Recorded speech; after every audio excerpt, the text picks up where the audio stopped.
Hello and welcome to Studio 415. On today's show, you'll see how the Electric Blue Dance team is preparing to perform and compete. You hear how the winter sports programs are starting their season. And you'll hear about a local business that wants to train you to protect yourself. All of that and more coming up next.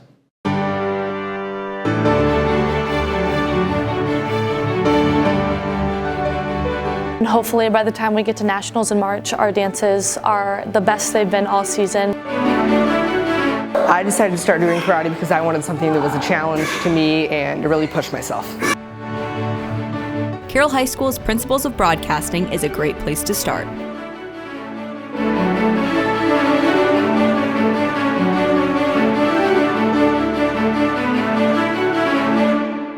Welcome to Studio 415. I'm Angie Yeager. And I'm Tanner Marker. One Carroll sports team is working hard to hopefully earn a spot to compete in Nationals. In our story, we spoke with the coaches and players on the dance team about how they are preparing themselves to go all the way. This year, nearly 40 dance teams will be competing in Nationals alongside the Electric Blue Dance team. Every other year, the Carroll dance team gets a shot to win Nationals. Carroll will be competing in more styles this year as they introduce palm dancing to the team. Palm is a routine that prioritizes the use of palms in the dance. Alongside palm, other routines include hip-hop and jazz. These performances last around 1 minute and 45 seconds to 2 minutes long. Choreographers come from across the nation to assist in the creation of their dances. This year from Atlanta, Delaware, and Fort Wayne. The dance team practices from September to March with their competition season running from December to March. Head coach Carrington Nolte says that practices this year require more concentration due to Nationals. This year is special because it's a Nationals year, so practices are a little more intense in preparation for that. But they practice 4 of the 5 school days a week, and then every now and then we have a weekend practice. Nolte says that her motivation for coaching the dance team stemmed from her coaches and teammates in high school. She believes that this year's dance team is great at supporting one another, whether it's in the dance studio or outside of school.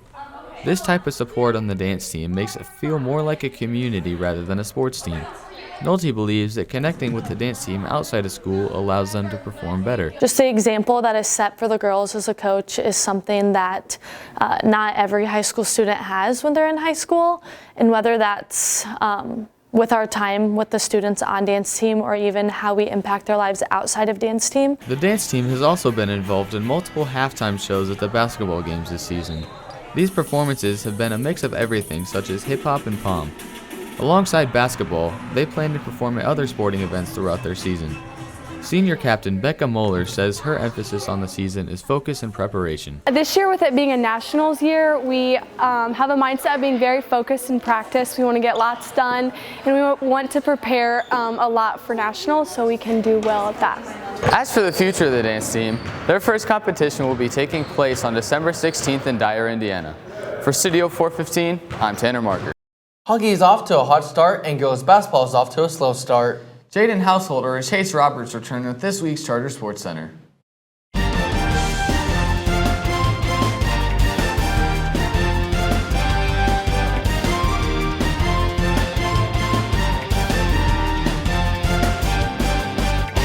Welcome back to the Charter Sports Center. I'm Chase Roberts, and here with me, as always, is my co-host, Jaden Householder. Girls basketball competed in 4 games the past few weeks against Northrop, Carmel, East Noble, and Penn. The Chargers lost their game against Northrop 70-43, a 70-52 loss to Carmel. The team also recorded a 46-42 loss to East Noble and a 72-68 overtime loss to Penn. The girls fall to 1-6 on the season. Against Northrop, Lily George and Jersey Paul recorded 16 points each. Jaden Folder finished the match with 5 points, and Callie Mitchell ended with 4 points. In the Chargers match versus Carmel, Paul put up 18 points, Maddie Garthrop finished with 12 points, and Ava Myers ended with 9 points. Against East Noble, Paul and George recorded 12 points each and combined for 16 total rebounds. Fuller finished with 6 points, 4 rebounds, and 3 assists. Myers ended the game with 3 points, 2 rebounds, and an assist. The final match of this stretch was against Penn, where George, Myers, and Paul combined for a total of 48 points. Fuller and Gothrop both finished with 9 points, and Kirkpatrick recorded 2 points. The girls' next match takes place on Friday, December 1st at Homestead. Carroll Club Hockey was back in action with the match against Homestead, where they'd win their match 5-1 and move to a record of 5-0 in city play. In the Chargers match against the Spartans, Dylan Braun recorded 2 goals. Vin Cup, Carter Ganau, and Colson White all recorded their own goals. Other updates for Carroll hockey: Carter Ganau broke the all-time record for assists with 51, and Dylan Braun broke the all-time goals record with 61.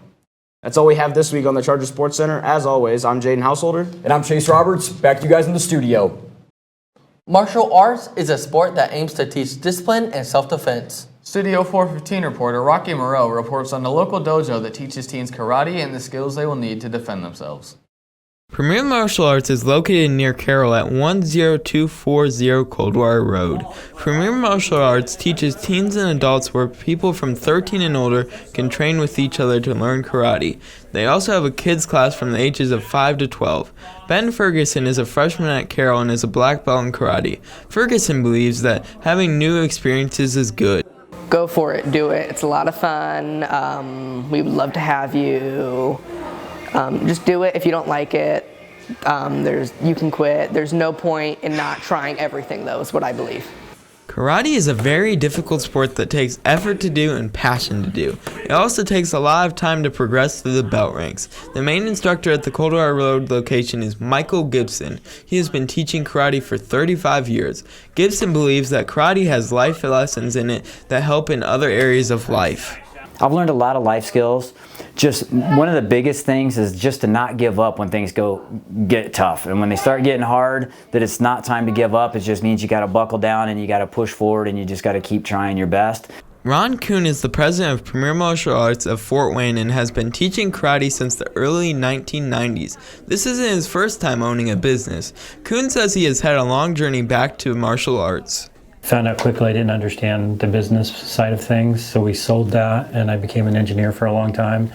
And I got tired of corporate America, and I thought going back to teaching and helping kids would be more fulfilling, and it has been.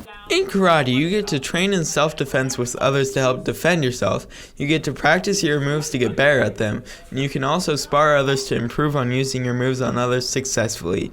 You use your hands and feet mostly in Premier Martial Arts, but there's also training on how to get out of chokeholds your opponents put you in. If you're interested in joining, classes for teens and adults are available from 8 to 9 p.m. on Mondays through Thursdays. For Studio 415, I'm Rocky Morel. As we get closer to winter break in the second semester, freshmen, sophomores, and juniors will be thinking about which classes to select for next school year. Principles of Broadcasting is one of those classes that you can choose. This is what the class is all about. Whether you are looking to develop your skills in film, editing, and production, or simply fulfill a graduation pathway, Carroll High School's Principles of Broadcasting is a great place to start. The class is open to all grades, and with no prior experience necessary, students can learn the fundamentals of digital video production. Writing, filming, and editing, coupled with a vibrant classroom experience, all build the foundation for a wide range of video projects. Students in the class create music videos, commercials, write scripts, and even design sound projects, all while having the opportunity to earn college credit through Ivy Tech. Above all, the class aims to give students the skills necessary to tell visual stories, create diverse projects, and the freedom to be creative during the 8-hour school day. After Principles of Broadcasting, students can take Audio and Video Production Essentials, where they get to work on Carroll High School's state and regional award-winning show, Studio 415. This class gives students the opportunity to tell visual stories for broadcast and also express themselves through other forms of media.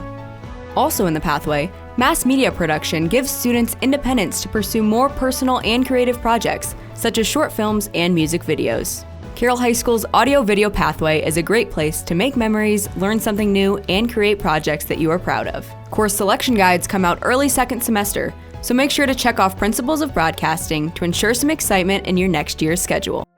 That's all we have for today. Thanks for watching. If there's a story you'd like us to cover, please let us know. For all of us here at Studio 415, have a great week, Carroll.